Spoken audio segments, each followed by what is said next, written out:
आरक्षणासाठीची जी समिती आहे तशाच पद्धतीनं ओबीसी साठी सुद्धा काल स्थापन करण्यात आली आहे. बावनकुळे त्यांचे अध्यक्ष असतील. एक दुसरा विषय असा आहे की भुजबळांची नाराजी काही कमी होत नाही. काल मंत्रिमंडळाच्या बैठकीतून ते नाराज बाहेर पडले, अजून त्यांची नाराजी काही कमी होत नाही. आणि फक्त त्याला गेल्या वेळेस याच ओबीसी उपसमितीचे अध्यक्ष छगन भुजबळ होते, यावेळेस मात्र बावनकुळे. सगळ्या प्रकारची उत्तर द्यावं.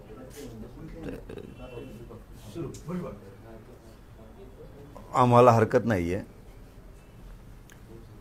उपसमिती केली काय, त्यांना नाही केली काय, आम्ही त्यांच्यासारख्या आकुडबुद्धीचे नाही आहेत. मराठ्यांना सारथीला जर काय मिळालं तर इकडं निधी दिला तिकडं दिला अशा म्हणणारे संकुचित विचाराचे आम्ही मराठी नाही आहेत. आम्हाला उपसमिती त्यांना पाहिजे, आम्हाला निधी दिला की त्यांना पाहिजे असतो, असं ते पहिलंच रडगाणं आहे ते. पण आम्ही त्यातून काय नाराज नाही, दुःखी नाही. चांगली गोष्ट आहे. गोरगरीब ओबीसींचं काम होणार असलं तर त्यांनाही महामंडळ ही आपलं काय उपसमिती गठीत केली असं म्हणणं नाही. तुमचं म्हणणं आहे गठीत केली, चांगली गोष्ट आहे, हरकत नाही, आमचं काय म्हणणं नाही. पण मी माझ्या समाजाला आरक्षण मिळवून देण्यास सक्षम आहे.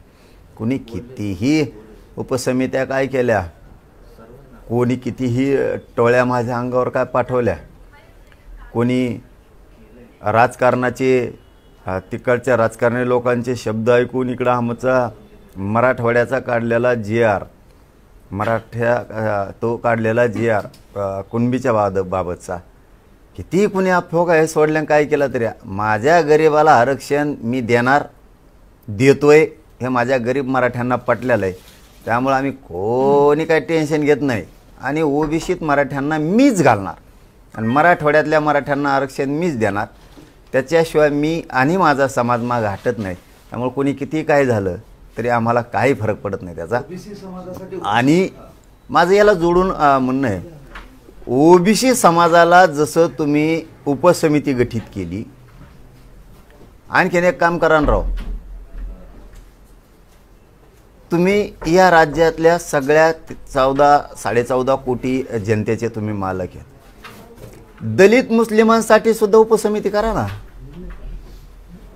एक उपसमिती त्यांच्यासाठी करा, एक उपसमिती शेतकऱ्यासाठी करा सेपरेट, 2 करा. त्या आदिवासींसाठी 1 करा उपसमिती आणि मायक्रो ओबीसीसाठी 1 करा.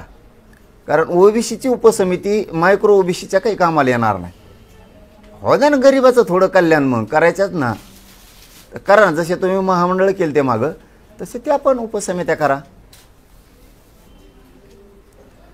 एक आणखी त्यात महत्वाचं असं की उपसमिती ही नवीन नाही, मात्र गेल्या वेळेस उपसमितीला छगन भुजबळ अध्यक्ष होते.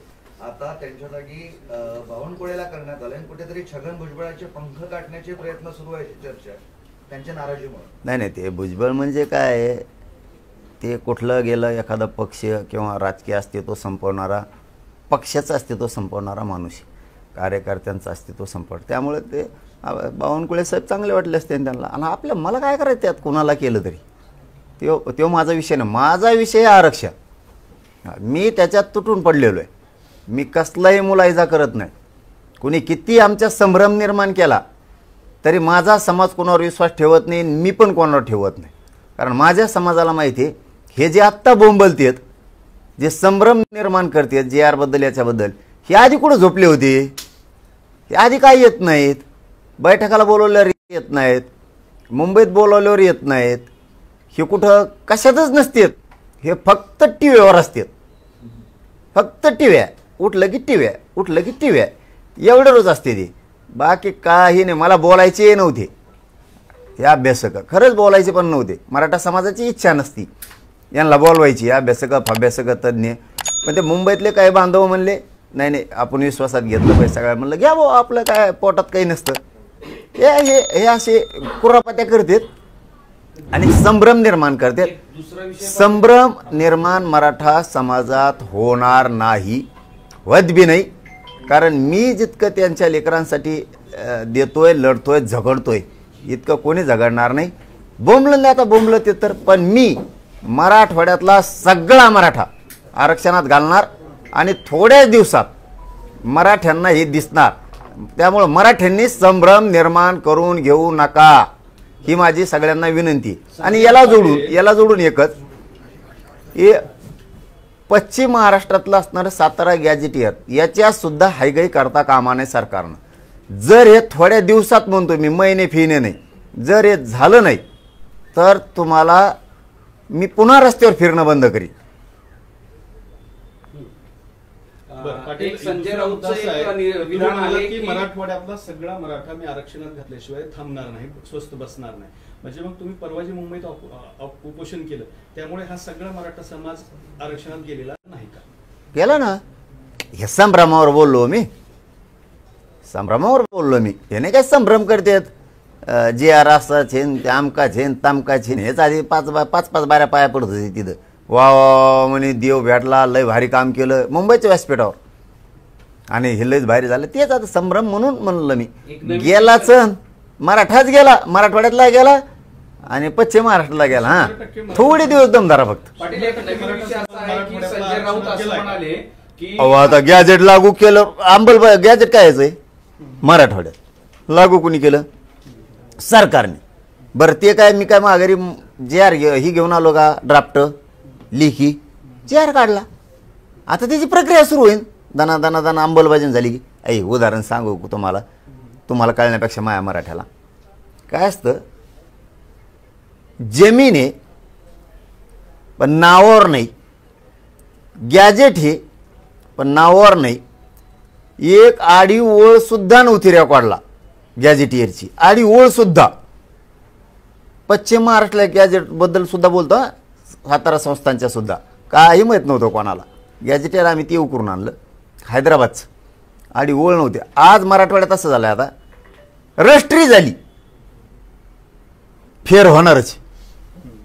पहिली आडी ओळ पण नव्हती, गॅजेटियर लागू केलं, रजिस्ट्री झाली, म्हणजे जे आर निघाला, अंमलबजावणी राहिली. दना होईल ना प्रोसिजर सुरू. पण देणार मी आहे ना, चुकलं तर लढण ना पुन्हा. ते संभ्रम फक्त ठेवू नका. पाटील आंदोलनाच्या संदर्भात बोलताना संजय राऊत असं म्हणाले की आंदोलनाचा मुख्य उद्देश आरक्षण नव्हताच, तर फडणवीस यांना घेरणं हा होता. म्हणजे शिंदेनी तुमच्या खांद्यावर बंदूक ठेवून, म्हणजे उपमुख्यमंत्री शिंदेनी तुमच्या खांद्यावर बंदूक ठेवून हे सगळं केलंय, आंदोलन घडवून आणलंय असं त्यांचं म्हणणं आहे. हे ते शिंदे साहेब बिचारा माणूस तसं कधीच करू शकत नाही. आणि राऊत साहेबांनाही माहीत असेल, ते म्हणले असते त्यांचे राजकीय काही टोले असते. कारण काय राऊत साहेब बी चांगले नाहीत असं म्हणत नाही मी, परंतु ते असं खरं असल्याने मी लगेच खरं म्हणलो असतो. आणि आम्हाला आरक्षण नव्हतं पाहिजे. आणि काय म्हणले पुढं, सर आरक्षण नव्हतं पाहिजे, मुंबईत काय करायचं होतं, फडणवीसांना घ्यायचं. हां फक्त फडणवीसला घ्यायलाच होतं. आम्ही मग आता मुंबईत आम्हाला काय म्हणले होते, पाय ठेवून देणार नाही, उभा राहून देणार नाही, मराठी कशी मुंबईत येतो बघू, एक दिवसाच परवानगी. मग त्या राग आम्हाला जर तसं करायचं असलं, फडणवीसला ते धुतलं असतं ते जाऊन वर्ष बांगल्यावर. अर्थ असा होतो की तुम्ही शिंदे यांचे आंदोलक हस्तक आहात असा थेट आरोप होता.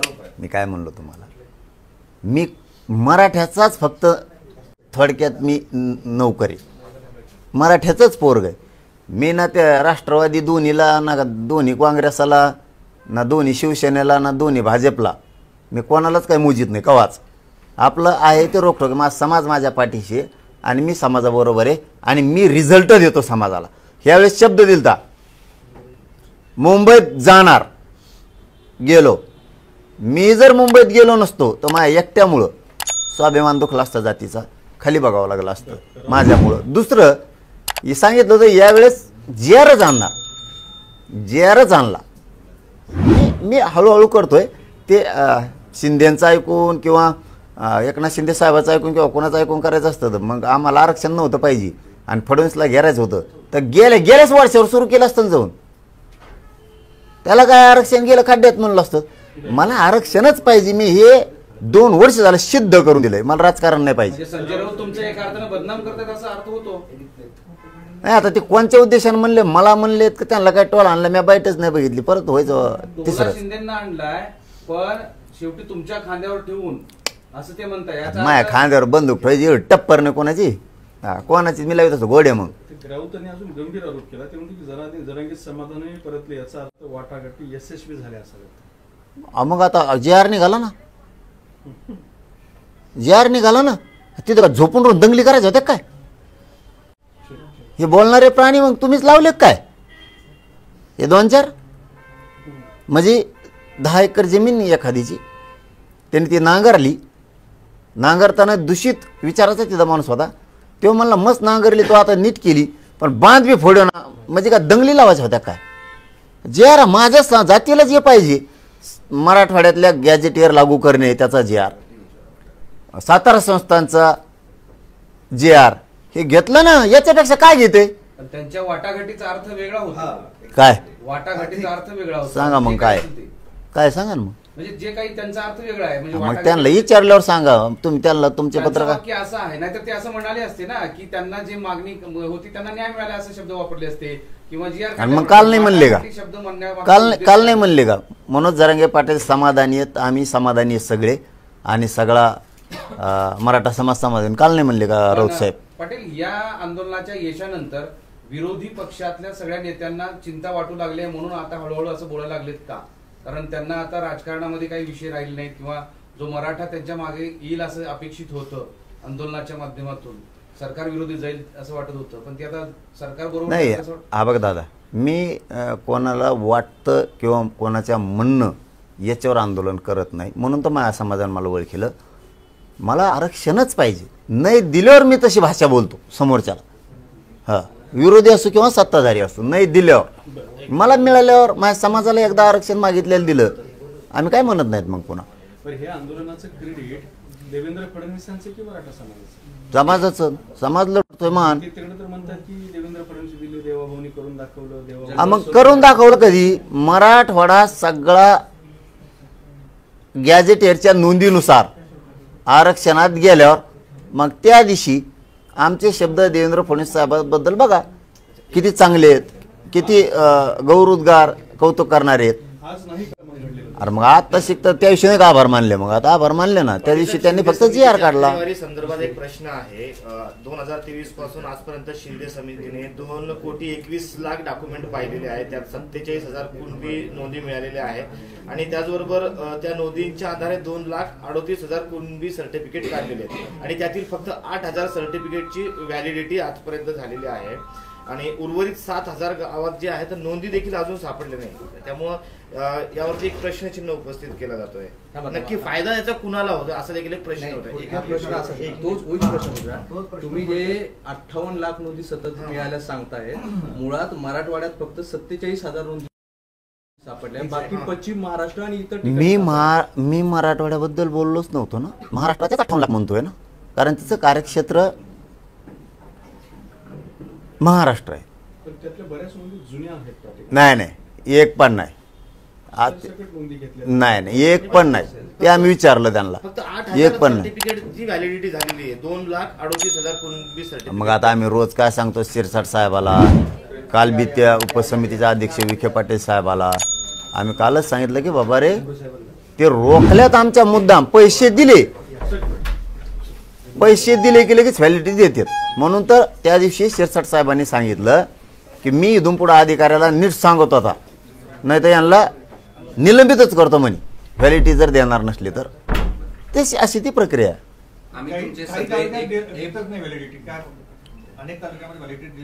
आता तेच सांगितलं की मी शिरसाट साहेबालाही सांगितलं आणि त्या उपसमितीच्या अध्यक्षांना पण सांगितलं त्या दिवशी की मराठ्यांच्या व्हॅलिडिटी जाणून बुजून रोखल्या जातात. आता शिक्षणाला नोकरीला पाहिजे, काही अधिकाऱ्यांना पैसे लागतात, त्यामुळे शिरसाट साहेब म्हणले आता मी इथून पुढं निलंबितच करतो म्हणे ह्या लोकांना, त्याशिवाय आता ती ठेपायला नाही यायची. आम्ही तुमच्या प्रत्येक आंदोलन ज्यावेळेस सोडलं त्याच्या सगळ्यांचे साक्षीदार आहोत. हो, प्रत्येक वेळी तुमच्या आंदोलन सोडताना अभ्यासक असतात, वकील असतात, मात्र पुन्हा पुन्हा ते वकील तुम्हाला हे सगळं खरंय असं सांगतात, पुन्हा तुम्हाला आंदोलन करण्याची वेळ येते. वाशीतही तेच झालं.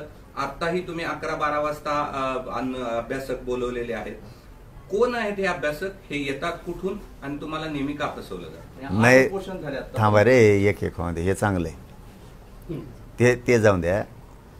काय असतं, काही समाजाचं आणि पवारांचं काय म्हणणं असतं की बाबा आमक्याला बोलावं, ती आपल्याला जवळचा आहे, चांगला माणूस आहे, म्हणून मी बोलवतो, विचारतो. नसता मी माझ्या भाषेवर, माझ्या ग्रामीण बोली भाषेवर खरंच सांगतो तुम्हाला, महाडोकं लावून मी समाजाला 58 लाख म्हणलं तरी 5-5 धरल्यात आपण त्या, तरी 3 कोटी मराठी आरक्षणात गेले.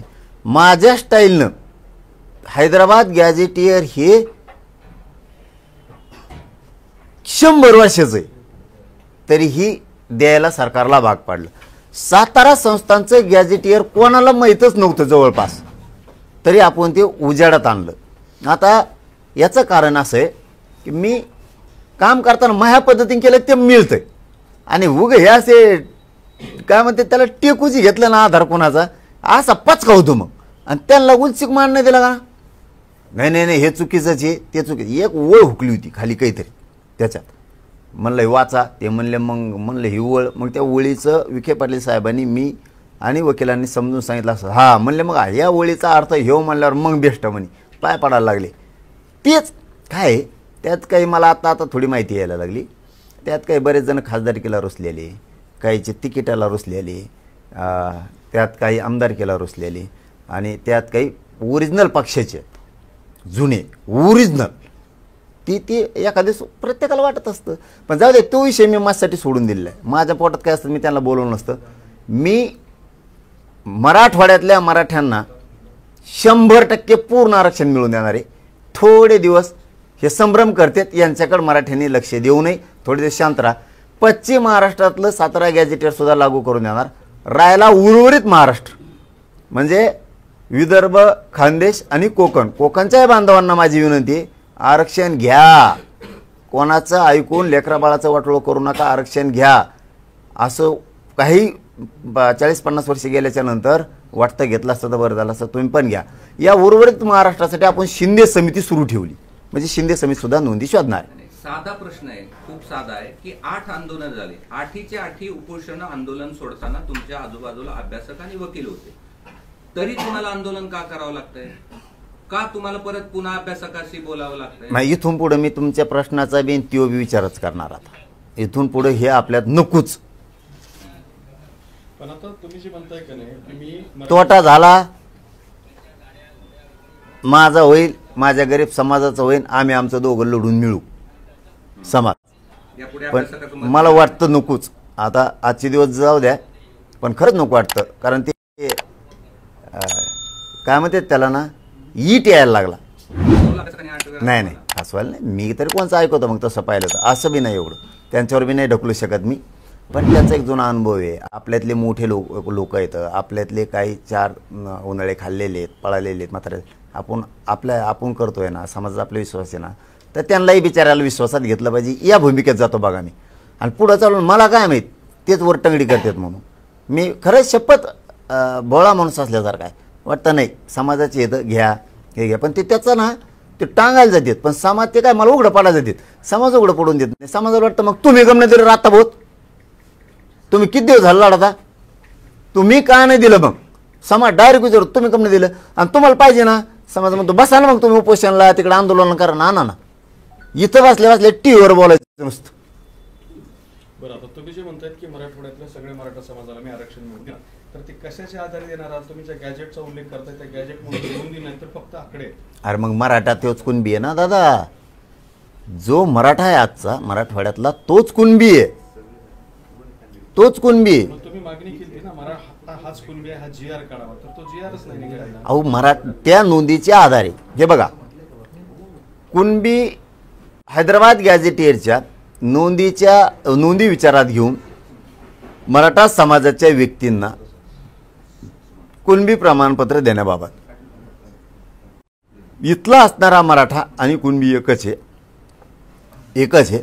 त्या नोंदीच्या आधारावर गावात समजा एखाद्या 30 मराठा आहेत आत्ता, किंवा एका जिल्ह्यात 1 लाख आहेत, मग 1 लाख आहे. तुम्ही सांगितलं होतं ना राव मला, तुम्ही प्रश्न विचारता होय, 1 लाख आहेत, हे 1 लाख गेले कुठं? कुणबी. त्यासाठी तो GR महत्वाचा आहे ना, कुणबी मराठा एक आहे. अहो नाही, अहो तसं नाही, तसा GR कसं काढता येईल? तसा GR काढता येणार नाही. मग तर तो पुन्हा ते नाराजा मंत्री त्याची पुढे वळवळ होती त्याची. मी घालतो राव बरोबर, मराठवाडा गॅझेटमध्ये सातारा संस्थानमध्ये पश्चिम महाराष्ट्र मराठ्यांच्या असणाऱ्या निजामानं गॅझेटमध्ये केलेल्या नोंदी ह्या कुणबी आहेत. आणि इथला या जिल्ह्यातला प्रत्येक मराठा हा कुणबीच आहे, त्यामुळे इथं दुसरं कोणी नाही. तर तुमचं आणि मग ते कुठं गेले मग हे सांगा, दुसरं कोणी कुणबी आहे की इथं मराठवाड्यात आहे का? मग कुणबी हाच मराठा आहे, ही राज्याचा रोल आहे. तुमचं आणि भाजपचं एका विषयावर मात्र एकमत आहे आता की संभ्रम निर्माण केला जातोय असं ते म्हणताय. मराठे एकदम शूरवीर सारखे लढले, मात्र हे विरोधक शिखंडी सारखे लढून खोटं नॅरेटिव्ह तयार करतायत की मराठा समाजाला काहीच मिळालं नाही म्हणून. कोण म्हणलं? भाजपचं म्हणणं आहे. नाही मत तुमचं त्यांचं या विषयावर. माझं म्हणणं असं आहे की आमच्या लोकांबद्दल पण उगाच काही बोलून लोकात संभ्रम निर्माण करू नका. याच्यातले आड देतं त्यांना कुणबी प्रमाणपत्रच घ्यायचे नाही आहेत, असे आहेत, त्यांना पाहिजेच नाही आहेत. आणि मग मराठ्याला नाही मिळालं असे विचाराचे पण आहेत. माझं म्हणणं आहे तुम्ही कशाला बोलून तुमचं उगाच समाजातलं प्रतिष्ठा कमी करून घेता. काय गरज काय पडली तुम्हाला? त्याच्यापेक्षा बोलूच नका ना.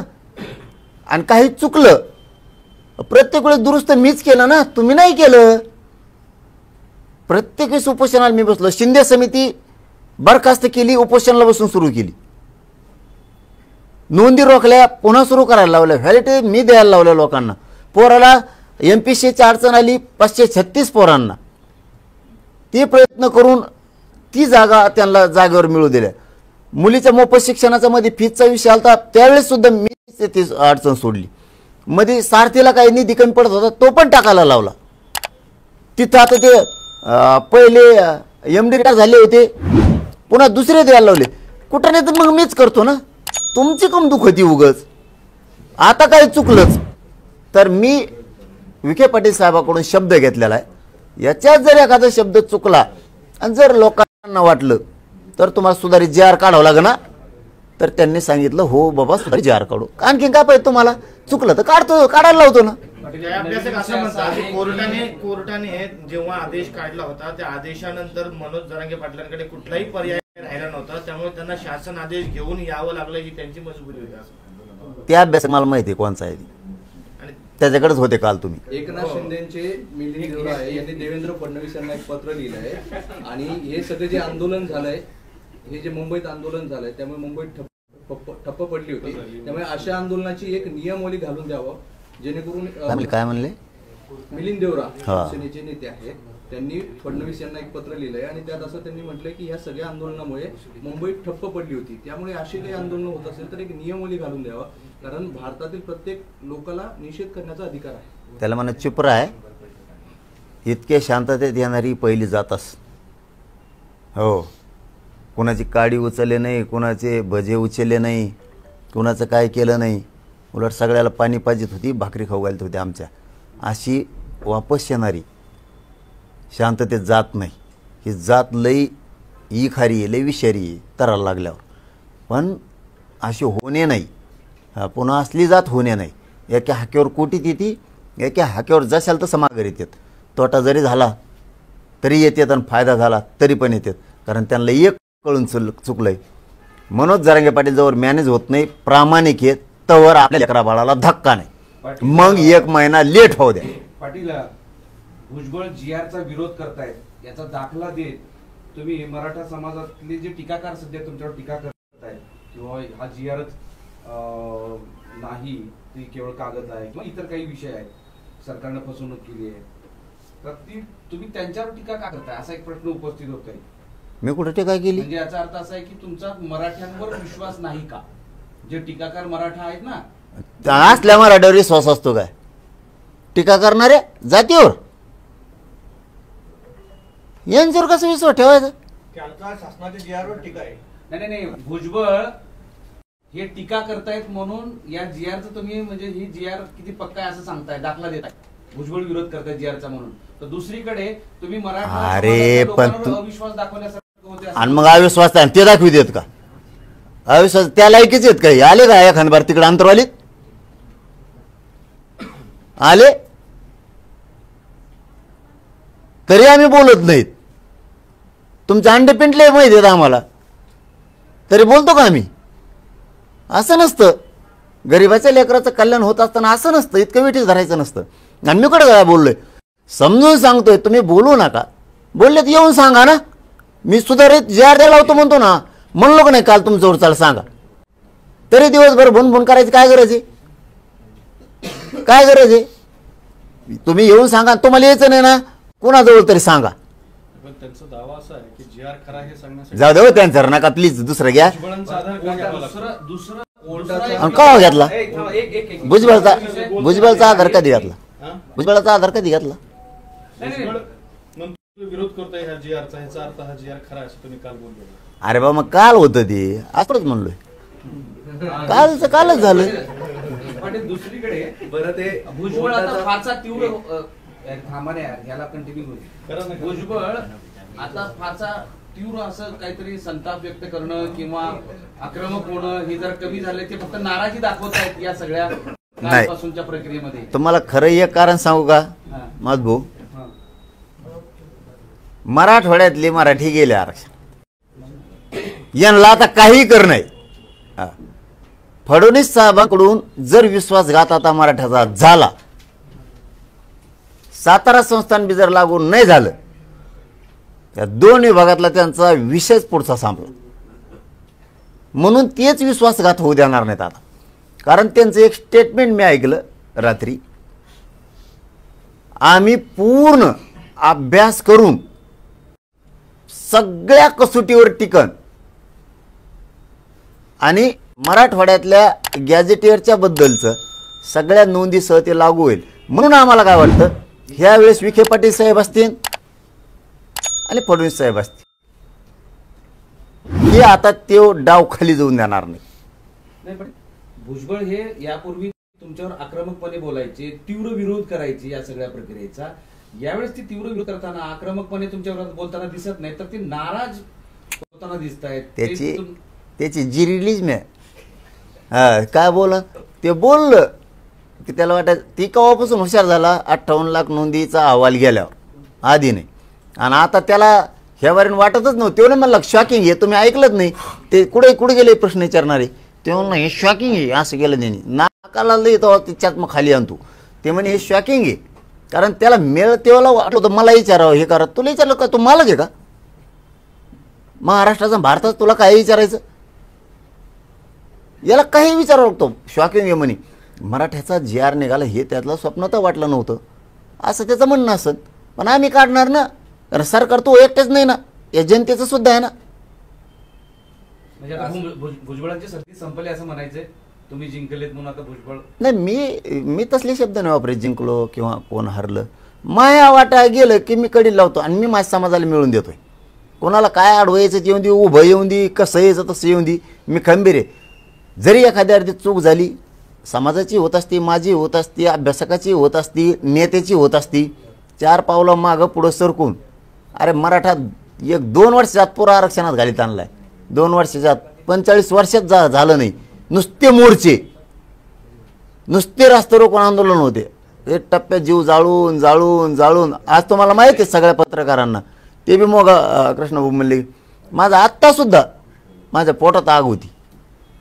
हे पहिलं उपोषण असेल माझं, कधीच उपोषणात आग होत नाही, पण आगच थांबत नाही. इतका झुंजतो मी हे लेकरासाठी.